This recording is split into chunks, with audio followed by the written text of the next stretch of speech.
Just before 10 o'clock, good morning, everyone. This is Vince Vitrano from today's TMJ4. We're breaking in here with this news story that we've been following throughout the morning.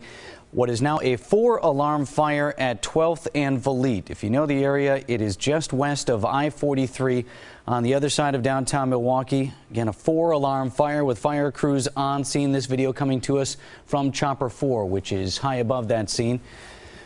We don't have word at this point on any injuries. We do have information that indicates the building is vacant. It's not to say there couldn't have been someone inside, but as far as people who occupy the building long term, our understanding is the building is vacant. It's directly across the street from the Marcia Cog Center, that county building, right there off of the freeway. Again, you see firefighters on scene pouring water onto the flames, but a heavy amount of flames right in the middle of that very old building just west of downtown Milwaukee.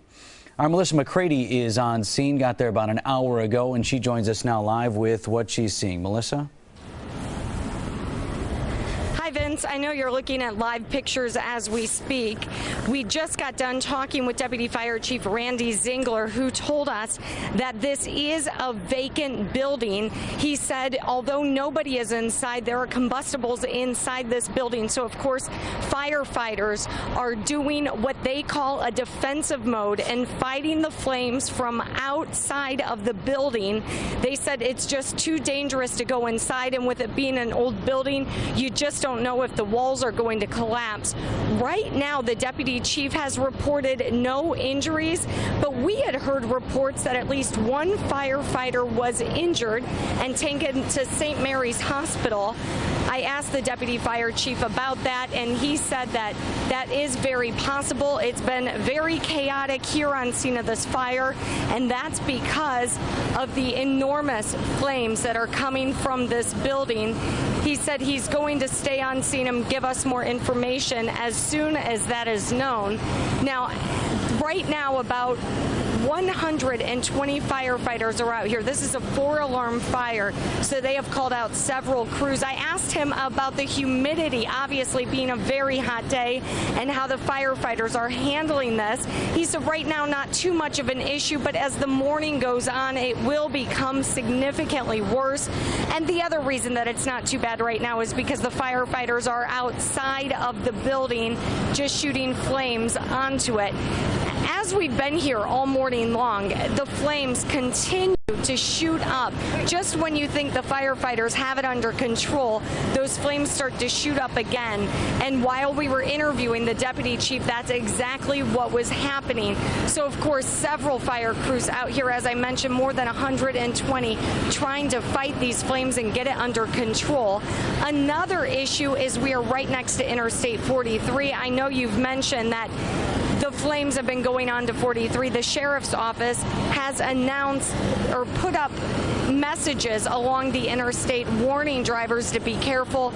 Fire crews, of course, trying to do whatever they can to just contain this fire. So a lot of issues happening right now, and we are going to stay on top of this story and bring you all of the information as soon as it comes to us. For now, on your side, live in Milwaukee, Melissa McCrady, today's TMJ4. Melissa, if I can keep you here for a second, unless you need to break away, but I want to go back to a couple of the points that you made. First, on the report of the injured firefighter, and we had heard, I think, probably the same report that you had, that a firefighter had been injured and was transported to St. Mary's, which has the renowned burn center here in our area. And the point that you made, that Chief Zingler on the scene told you that it's possible that happened, and he was not aware. Because of the size of the building and the size of the response, it is entirely possible that he wouldn't have known something that could have happened on the other side of the building, or perhaps with another battalion or something. There are a lot of firefighters there on scene. That's exactly right. In fact, I'll have John pan off. I know we've been looking at these pictures, but look at all of these firefighters, and then you see all the equipment, and it is loud. It's hard to hear, even though all of the firefighters and the administration staff have radios, and of course they talk over those radios. It is extremely hard to hear and understand exactly what is going on. Also, there are several battalion chiefs, deputy chiefs, a lot of people here on scene trying to take control because this is such a big situation. So, of course, it is not odd at all that he may not know of any injuries. Let's hope that that is good news in the sense that if a firefighter was in fact taken to Columbia St. Mary's, that the injuries are minor. But again, we have no confirmation at this time if a firefighter was even injured. But of course, Deputy Chief Randy Zingler said he will update on us some more. Vince, back to you. The other point I wanted to talk about, Melissa, that you made in having talked with the deputy chief was that this would be a defensive attack. Why that matters to folks around downtown is it basically means that it's going to take a while. I mean, what you're saying is they're not going to go in, they're not going to be overly aggressive, they're going to try and maintain control of this so it doesn't spread, but that for the most part there's a lot of stuff inside that building that might keep burning for a long time.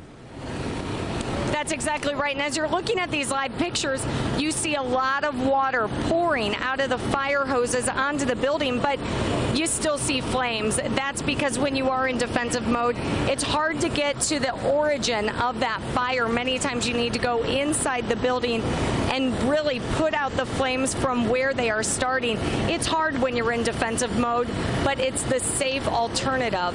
And so it will take a while. In fact, the deputy chief said that. He said, we are going to be out here for quite some time.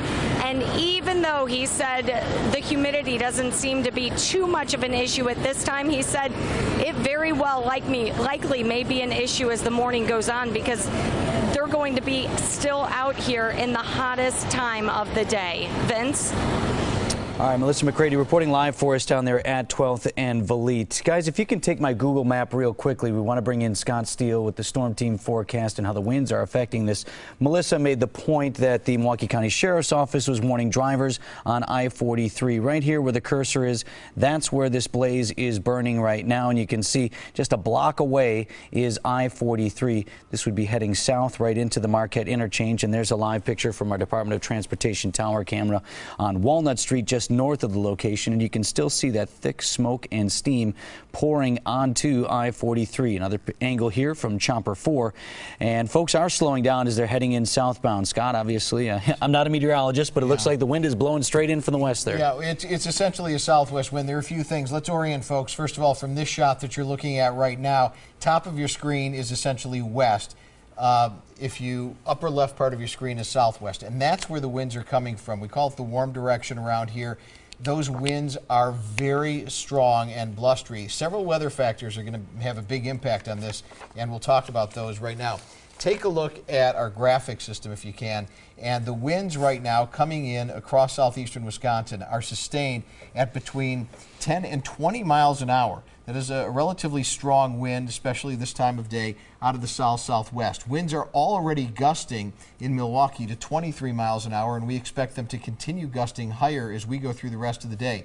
So you talk about this being a defensive attack on the fire, and as that smoke billows, this obviously fires need oxygen, and we're going to continue to see those winds feeding plenty of oxygen into this fire and into the situation. And the longer this goes, the worse the weather conditions are going to get from a standpoint of firefighters being able to tackle this with their own physical abilities. Because take a look at Viper radar right now. I've plotted the latest temperatures on the map, and our temperatures are already approaching 10 o'clock. We're already in the low 80s. I expect our readings today are going to go into the mid-90s. So if you talk about this being a defensive fire attack and this going through the day, firefighters are going to have to deal with oppressive, horrible conditions, of course, with all their gear on, you know, dozens and dozens of pounds of gear that they'll be wearing. They're going to be doing that in temperatures that'll be in the mid-90s with dew points in the 60s, heat indices near 100 degrees outside today, Vinny. Well, oftentimes in these situations too, Scott, what they'll do is bring in like a county bus, bring in some cooling zones. I mean, they know what they need to do to take care of themselves, and one of the jobs of the battalion chiefs on scene is to make sure that their guys are switching out of some of those positions, longer fires that you and I have covered, where they've got folks up in those tower positions for a long period of time. What they'll do is switch out that personnel so nobody's sitting up there for too long. They're always bringing in fresh people, but it also stresses the system as well. You've got 4 alarms. So a huge response right here in just the other side of downtown Milwaukee. So if we had anything else that would come up today in this area, definitely puts a stress on the system. Well, and stress on each individual firefighter as well as this continues to go on. potentially right into the afternoon. Peak heating the last couple of days has been between 2 and 3 o'clock in the afternoon when we've seen our highs of about 93, 94 degrees. And this could potentially continue and last until then. We're seeing flames still shooting out of the building along with the billowing smoke. And as we've talked about, the winds continuing to be very strong, blowing the smoke, the billowing smoke, essentially from the position to the west of the highway, over the highway toward the lake and northeastward. We're covering breaking news of a 4-alarm fire just the other side of downtown. When we say other side, the other side of I-43 from downtown on Valete Street. It's 12th and Valete. It's just across from the Marcia Cog Center, a huge building there that houses a number of county offices. And you see thick smoke and steam still pouring out of this old building. We believe it was a vacant building. That's our information right now. And that it was unoccupied when the fire broke out, or at least when firefighters arrived. The only word we have of possible injuries is one injury possible to a firefighter who may have been transported to St. Mary's Hospital, where they have the burn center. We are not sure as to the extent of those reported injuries, and most importantly, the Milwaukee Fire Department has not confirmed that detail to us. We did put it to them. Deputy Fire Chief having told our Melissa McCrady on scene that he hadn't heard that. However, that doesn't mean it didn't happen. It's a huge scene with 4 alarms, a lot of personnel there, and a large area as well. So it's entirely possible that even some of the commanding officers on scene might not know exactly what had happened at another point of the building.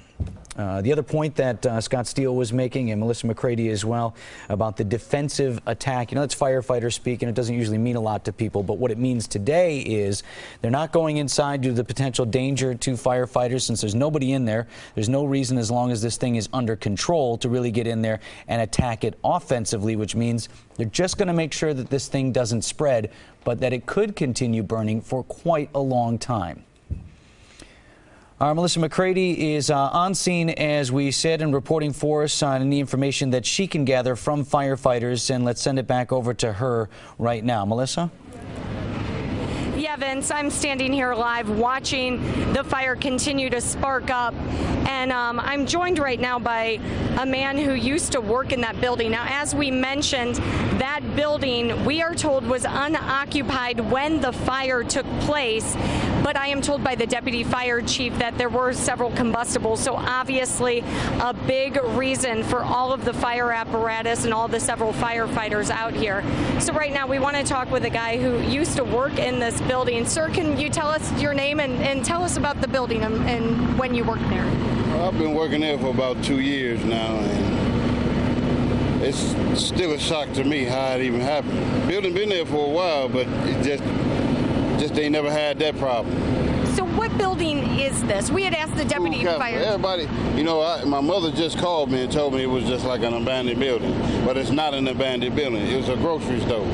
It's been up and going for a long time.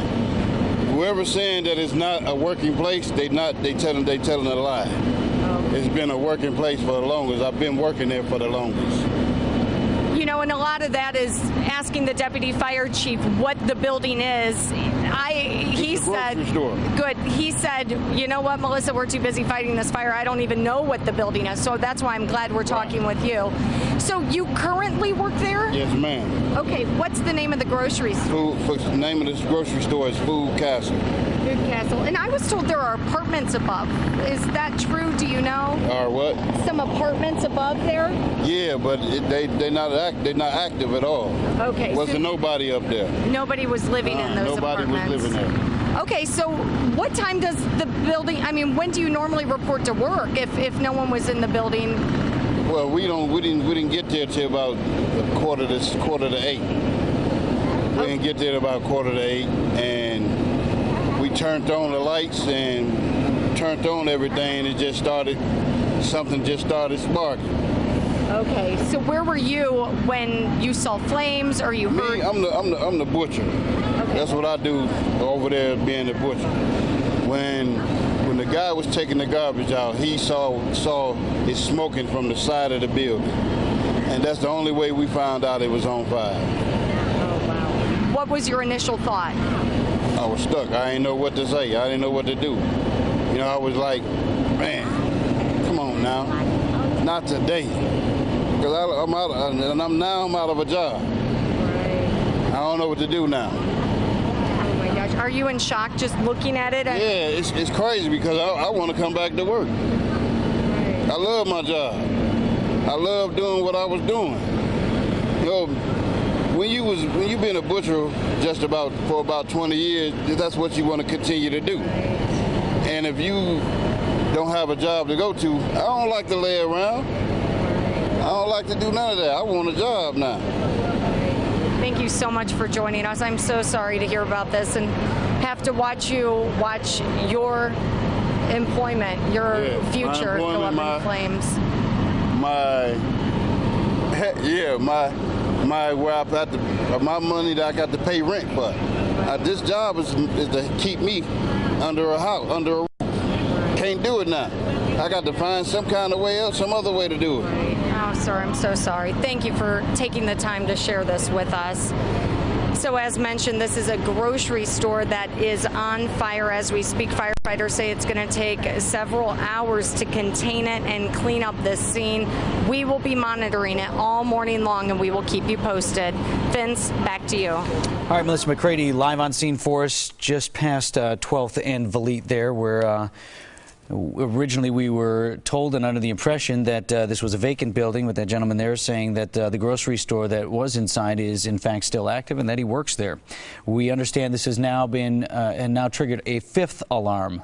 So officially a 5-alarm fire just west of downtown Milwaukee, 12th and Valete, with that old building going up in flames. Our Mark Waz is in Chopper 4 and bringing us these amazing pictures today. And Mark, we understand that smoke is a problem nearby. Can you kind of give us an idea of how far that smoke is spreading and if it's causing slowdowns or any other issues out there? Smoke is probably the main issue right now, Vinny, for the firefighters, especially the ones on the northeast side of the building. They've been repositioning the aerial ladders, if you will, to avoid that. There are 2 that are unmanned and 1 that is manned on the north side, and they're just right in the thick of it. A building like this with a flat roof is, as you know, very hard to fight a fire because it spreads from the roof tar paper and it collapses inward. And we've watched this over the last hour now. It alternates between black burning smoke to the white smoke back to the black smoke, and this fire is just incredibly hard to fight because of the wind and the smoke. You could see the aerial ladder on the north side. I don't know how those firefighters are making it happen up there. It's just incredible. Yeah, in their position, Mark, and we're seeing it now on the right-hand side of the screen there, they are just taking a direct blast from that steam and that smoke. I want you to offer your perspective because you've been above so many fires, some of them longer than others. But we've been talking with Melissa about this. When the firefighters say they're taking a defensive approach, that just says to me, given the amount of fuel that could be inside this old building, that we could be here for hours before this thing is out. Oh, absolutely. We've seen, like I mentioned earlier, 3 aerial ladders pouring water on this. Now there's 2 additional hoses that we're seeing on the east side of the building just pouring water. They're not going to go in because of the fear that the roof may or actually is collapsing as we're watching it. And the only way you can fight this is pour water through a window, a door, or from the roof. And it's, as I said, it just spreads, and it's impossible with the wind and the volume of smoke to get a good grip on it, and it almost has to burn itself out. I think the defensive mode is just to prevent it from spreading.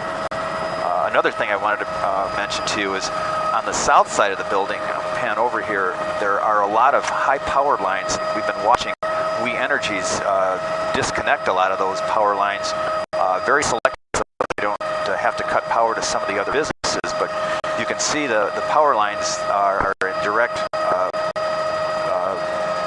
in the way of the aerial ladders, and they have to be very, very careful so they don't come in contact with those power lines.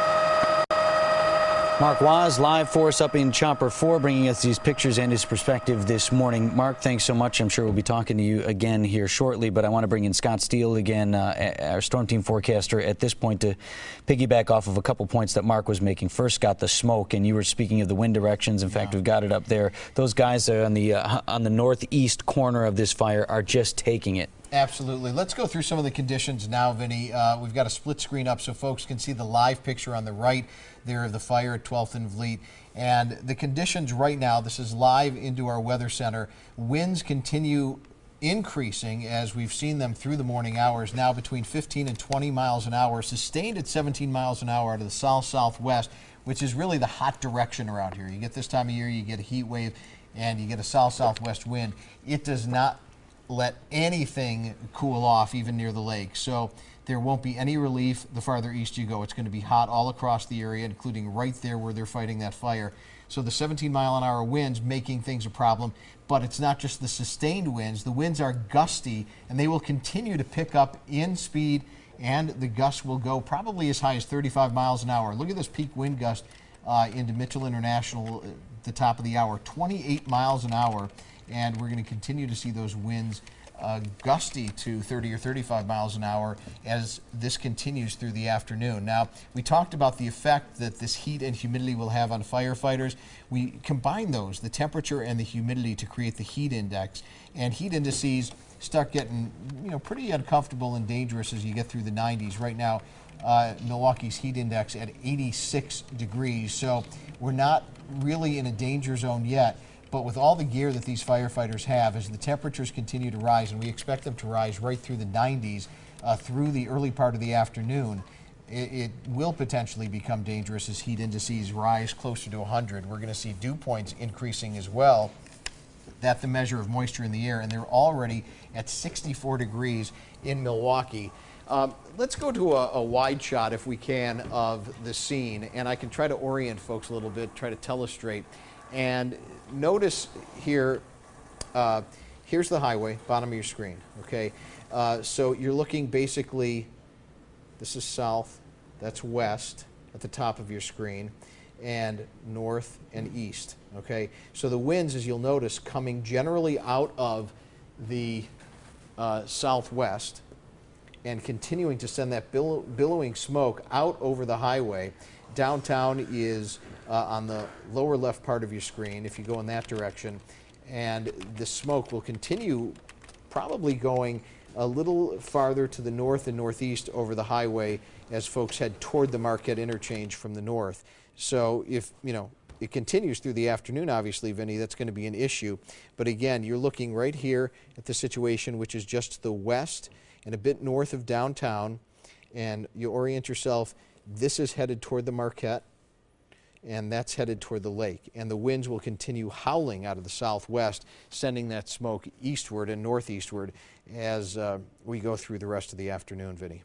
And Scott, the other point that Mark Waz was making from up in Chopper 4, the concern over the power lines in that area, certainly for the safety of the firefighters and other folks around there, but also in particular today, because if some of these businesses or even residences lose power on a day where the temperatures are going to get up into the 90s, not a day you want to be without power here in Milwaukee. No, and Mark Waz, our photojournalist who's up in Chopper 4, was talking about, again, circling on the screen. There are a lot of power lines there. Vinny circled them there, and We Energies turning off some of the power, because obviously that creates a significant hazard as well for the firefighters and folks around that area.